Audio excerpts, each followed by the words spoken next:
दोस्तों यह है क्लास 10th साइंस बायोलॉजी का तीसरा वीडियो। इसमें हम पढ़ेंगे जंतुओं में पोषण। इससे पहले 2 वीडियो में हमने पौधों में पोषण और प्रकाश संश्लेषण की प्रक्रिया कैसे क्या होती है उसके बारे में पढ़े थे। तो चलिए आज हम पढ़ते हैं जंतुओं में पोषण कैसे क्या होता है।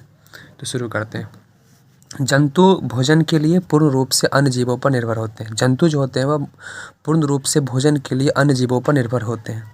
अर्थात ये हुआ कि जंतु परपोषी होते हैं। दूसरे जीवों पर निर्भर होना क्या होता है? परपोषी कहलाता है।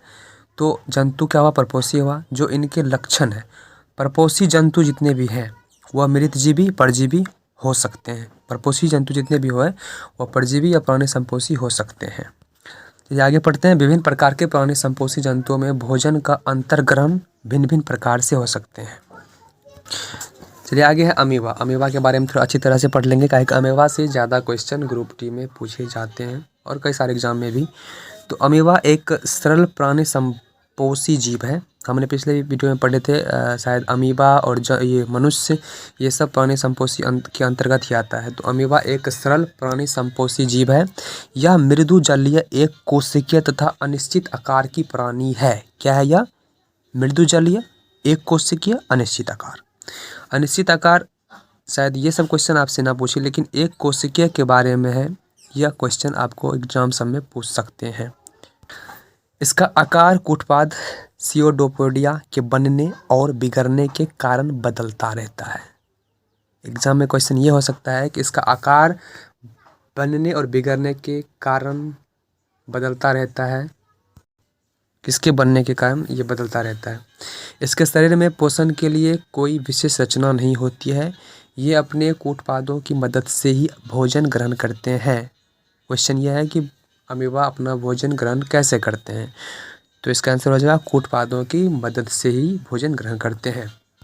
आगे है अमीबा का भोजन शैवाल के छोटे छोटे टुकड़े जैसे बैक्टीरिया, डाइटम, अन्य छोटे एक कोशिकीय जीव तथा मृत कार्बनिक पदार्थ के छोटे छोटे टुकड़े इत्यादि है। अमीबा के भोजन शैवाल हो गए, शैवाल के छोटे छोटे टुकड़े, मृत कार्बनिक के छोटे छोटे टुकड़े, बैक्टीरिया, डाइटम, ये सब इनके भोजन हुए।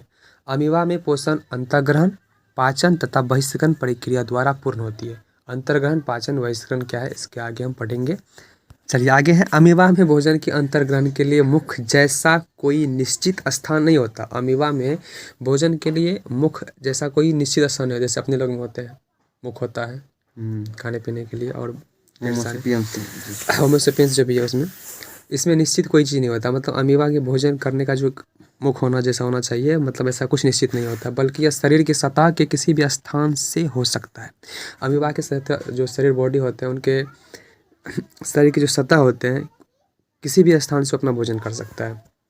भोजन जब अमीबा के बिल्कुल समीप होता है तब अमीबा भोजन के चारों ओर कूटपादों का निर्माण करता है। कूटपाद तेजी से बढ़ते हैं और भोजन को पूरी तरह घेर लेते हैं। धीरे धीरे कूटपाद के सिरे तथा फिर पार्श्व आपस में जुड़ जाते हैं।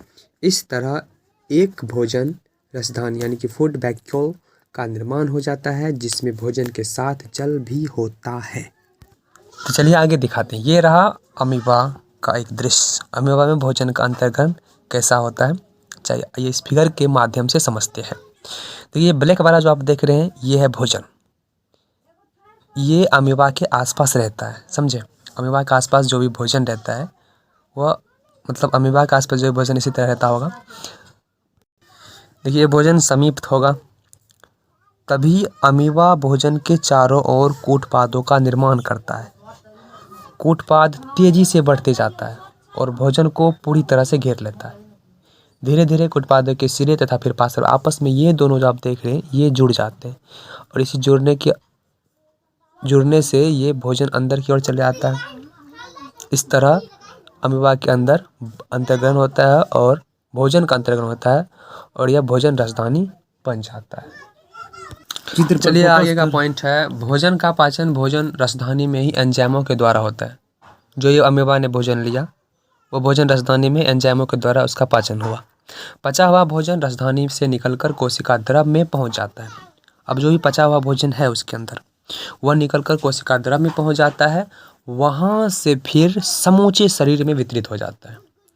अमीबा में अपचे भोजन को शरीर से बाहर निकालने के लिए निश्चित स्थान नहीं होता है। भाई साहब, इसके अंदर ना तो भोजन जो आता उसका कोई निश्चित स्थान है और ना ही निर्माण होता है, जिससे अपचा भोजन बाहर निकल जाता है। आगे हम पढ़ेंगे कि भोजन का बहिष्करण कैसे होता है। चलिए देखते हैं। चलिए ये देखिए, यहाँ पे अमीबा में अपचे भोजन का बहिष्करण का एक छोटा सा दृश्य है। आप देख लीजिए, ये भोजन हुआ और जैसे ये इस फिगर को देख के आप शायद समझ गए होंगे सारी चीज़ें। चलिए आगे बढ़ते हैं। आगे है एक अन्य प्राणी संभोजी एक कोशिकीय जीव पैरामीशियम अमीबा की भांति मृदु जलीय प्रोटोजोआ है। दोस्तों ये है पैरामीशियम। तो आगे देख लेते हैं पैरामीशियम के कुछ इंपॉर्टेंट पॉइंट जो पढ़ते हैं। यहाँ से देखिए, इसका आकार निश्चित होता है तथा इसका शरीर प्रजनन अंगक सीलिया से ढका होता है। पैरामीशियम में भोजन का अंतर्ग्रहण शरीर के एक निश्चित स्थान से होता है जो कोशिका मुख या साइटोसोम कहलाता है। सीलिया में लगातार होने वाली गति भोजन कणों को कोशिका मुख की ओर ले जाता है। तो आप जैसे कि देख रहे होंगे, इसका जो आकार होता है यह इसी तरह होता है, एक चप्पल की भांति। और शायद इस तरह का क्वेश्चन पूछा भी जाता है एग्जाम में कि चप्पल की भांति दिखने वाला प्रोटोजोआ के नाम बताइए। तो पैरामीशियम ही उसी तरह दिखाई देता है।